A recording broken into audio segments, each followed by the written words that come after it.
The challenge of the Yukon. It's Yukon King, swiftest and strongest lead dog of the Northwest, blazing the trail for Sergeant Preston of the Northwest Mounted Police in his relentless pursuit of lawbreakers. On King! On, you huskies! Gold discovered in the Yukon. A stampede to the Klondike in the wild race for riches. Back to the days of the gold rush, with Sergeant Preston and his wonder dog, Yukon King, as they meet the challenge of the Yukon.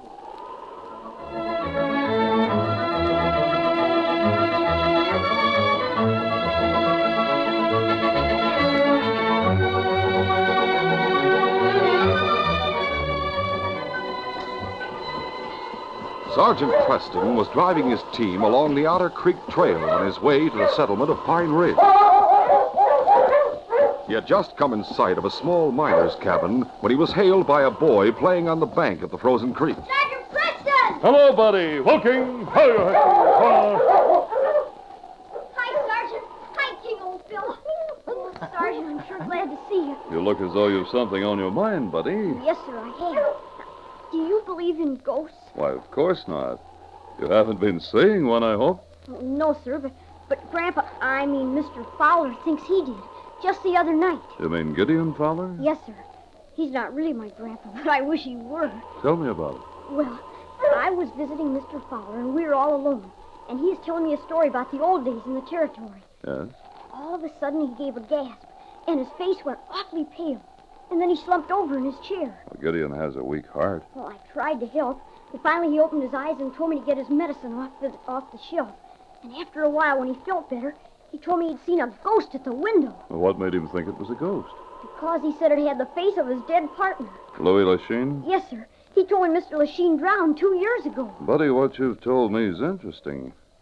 I think I'll stop in and see Gideon. May I go with you, Sergeant? If your father says you may. He's working on his claim. Get on the sled, buddy, and we'll go ask him. Okay, yes, sir. All right. On King! On, you huskies! Buddy's father gave his permission for Buddy to accompany the sergeant. And a short time later, the sergeant and Buddy arrived at Gideon Fowler's cabin, which was located farther along the creek. On King! Hi, you huskies! Hola! Golly, I hope Mr. Fowler is feeling better. So do I, buddy. Ever since he saw the ghost, the doctor made him stop working his claim. Oh? The door was opened by Beth Ryan, a pretty young girl who worked as a waitress in Dawson City. Well, it's Sergeant Preston and Buddy. Hello, Beth. Come on in. You too, King. Gideon Fowler was seated in a chair by the fireplace with a blanket over his knees. Hello, Gideon. Well, bless my soul, how are you, Sergeant? And I see you brought young Buddy along, eh? Hi, Grandpa. Mr. Fowler. Now, you go right ahead and call me Grandpa. I'd like nothing better than to have you for a grandson, Buddy. I understand you've been feeling a little under the weather, Gideon. I've been a mite poorly. Doc says I better watch this heart of mine or it may quit pumping on me one of these days. Thank heavens he made you stop working your claim. It's about time you started taking things easy. Sure is nice to have someone like you fussing over me. You see, Beth's been bringing me some of her home-cooked victuals from town almost every day. Well, after all, you're one of our best customers at the restaurant. Yeah. Oh, which reminds me, I'd better be getting back to town. I don't suppose you're going that way, are you, Sergeant? Why, no, Beth. I'm on my way to Pine Ridge. My dad'll hitch up our team and take you back to town, Miss Beth. Oh, that's all right, Buddy. I can walk back. Oh, it's no trouble. He'll be glad to. Yeah, I bet he will. Oh, look at the blush on you. Well, if you're sure he won't mind, Buddy. Oh, of course not. I'll walk back to our cabin with you. All right. Just let me get my parka. I'll come back and see you later, Grandpa. Don't you forget now, Buddy. I'll be looking for you. Goodbye, Mr. Fowler. Goodbye, Sergeant. Goodbye, Beth. Goodbye, and thanks again for those victuals. Gideon, what's this I hear about you seeing a ghost? So you've heard about that, have you? Yes, Buddy told me. Well, it's true. And that's not the only time either. You've seen this ghost before? Yep. About a week ago was the first time. Scared the living daylights out of me. Sure it wasn't just your imagination? You're doggone right, I'm sure. It was my dead partner, Louie Lachine. Take a look at that picture there on the table. This one? That's right. Louie and I had that photograph taken down in Skagway. And that's just how Louie's ghost looked. Fur cap, big bushy mustache, and a black patch across his left eye, just like in that picture. And his face was all ghastly white.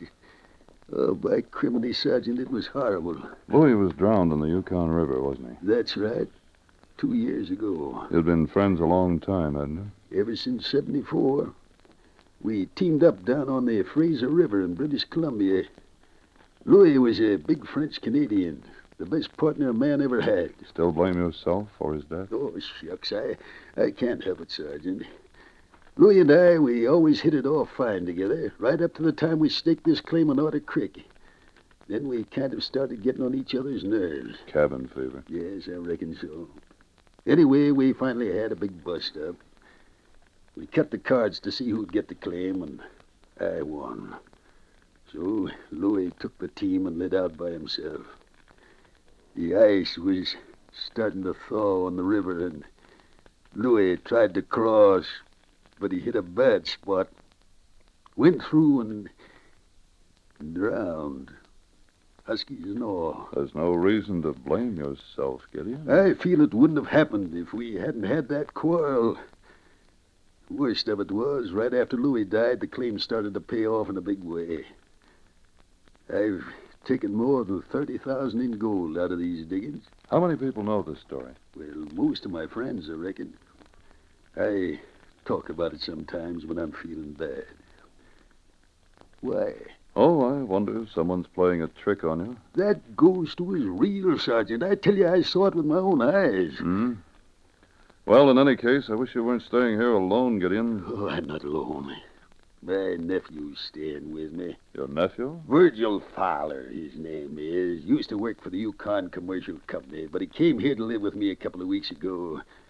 Claimed I need looking after. Yeah. The fact is, I think he got fired. Where is he now? He took the team up the valley a ways to get some firewood. Huh?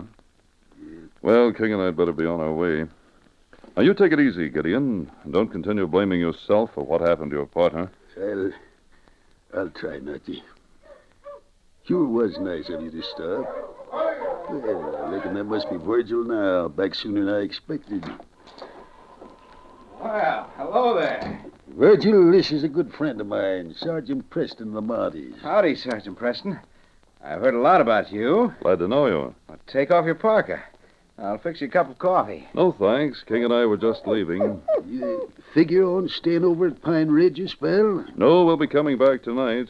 In the meantime, Gideon, take care of yourself. Yeah, don't worry about me. So long, Sergeant. Goodbye. Bye. Come along, King. Evan Drake had little to say as he drove Beth back to town on his sled. Beth remarked on his silence when they finally arrived at the restaurant. Oh, there, boy, oh. Here, let me help you out of the sled. Thanks, Evan. It was awfully nice of you to bring me back to Well, town. it was a pleasure. You haven't had much to say for yourself. Well, I'll say this much, Beth. I haven't had much luck since I came to the Yukon. Meeting you is about the only good thing that's happened to me. I'd never guess it from the way you've acted. You haven't exactly sought out my company. A man who's as near broke as I am has no business courting any girl. Do you think women always judge a man by his bank account? I believe it's happened once or twice.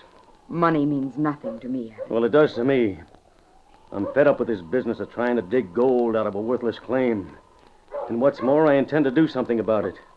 What do you mean? I mean... Well, never mind what I mean. But one of these days, I may not be so short of money. When that happens, I intend to ask you to marry me. Oh. Well? I can't accept until you do ask me. Oh, that settles it. Oh, you just wait, Beth. Just wait. You may be hearing that proposal sooner than you think. That evening, after supper, Virgil Fowler put on his parka. Gideon looked up in surprise. You going somewhere, Virgil? I figured I might make a trip to town tonight. The sky was looking mighty clouded over just afore dark. If you ask me, it's fixing to snow. Little snow won't bother me. Well, suit yourself.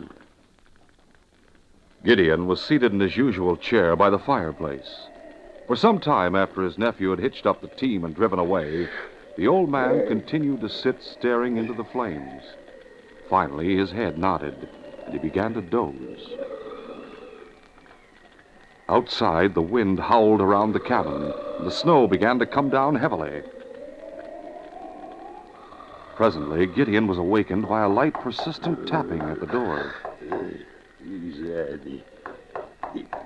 Yes, come in, come in. Who in thunder is... What? Suddenly, the old man's mouth dropped open in a choking gasp, and an icy chill ran down his spine. There, in the open doorway, stood a tall, mustachioed figure with a black patch over one eye. Who are you? Don't you recognize your old partner? Louie? Sure, I am Louie. Louie Lachine. Back from the dead. Oh, no, it can't be. You're drowned? Mais oui, I drowned. Thanks to you. No. And now you must help me. Help me to find rest. Come. Come with me, Gideon. My heart, Never mind your heart. Think of your dead partner who needs your help. Come. Yes, I'll come, Louie. Painfully, Gideon staggered to his feet. His face was deathly pale, and he clutched his chest as a twinge of agony shot through him. But he was hypnotized by the ghostly figure in the doorway. Come. Come with me, Gideon. Yes, I'm coming, Louie. I'm coming.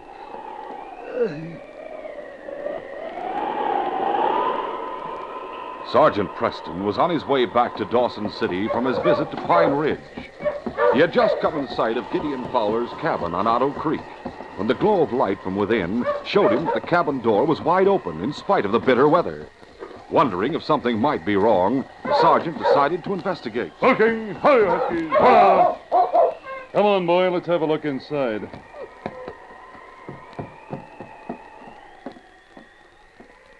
Well, that's strange. No one's here. Gideon was certainly in no shape to be out on a night like this.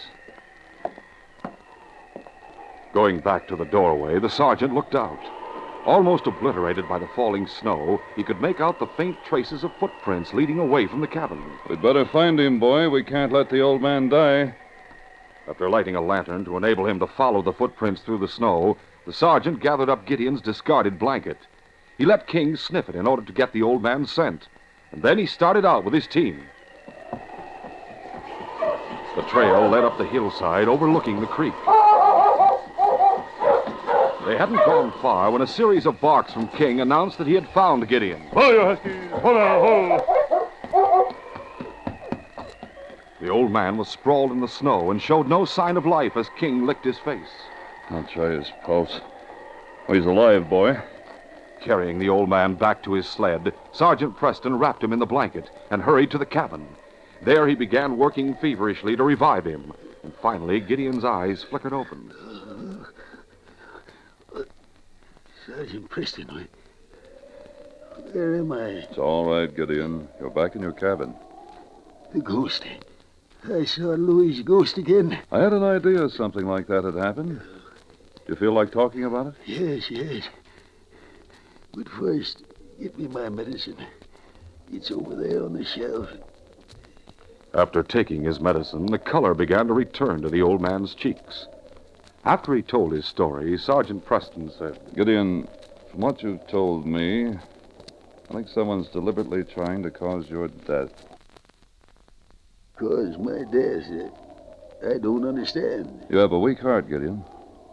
Whoever's in back of this scheme apparently figured that a series of shocks caused by seeing the ghost of your dead partner would eventually kill you. Tonight, when you didn't keel over, he decided to lead you out into the storm. Probably figured you'd die of exposure. But who'd want to kill me? Have you ever made a will? Sure, just recently. And the heir? Well, there's 3 of them.